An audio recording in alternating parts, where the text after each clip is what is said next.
उस जाहिल आदमी से दोबारा नहीं मिलोगे। परेशान मत हो, तुमने जो आज किया है उसके बाद उन लोगों ने भी हमसे दोबारा नहीं मिलना। किस किस्म के लोग हैं?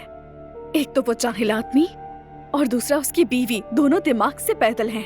उसकी बीवी तो ऐसे हंस रही थी जैसे बहुत अच्छी बात हो। देखो जरा, शौहर उसे धोखा दे रहा है। अच्छा बस बहुत हो गया यार। ठीक है, लेकिन तुम उस आदमी से नहीं मिलोगे। अच्छा, बात किस तरीके से करी हो? बच्चा हूं क्या मैं कोई? उसका नंबर डिलीट करो और उसे हर जगह से ब्लॉक कर दो, ठीक है?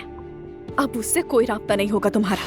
ये तुम क्या बकवास कर रही हो? जो कह रही हूँ वो करो। चाहते क्या हो तुम? क्या करूं मसलन, क्या करूं मैं, बताओ। अजीब औरत है। देखो जरा। अब क्या हो गया यार? उरूज बस भी कर दो खुदा के लिए। ए, यार ये क्या कर रही हो? अरे तुम पागल हो क्या? हाँ हूँ पागल।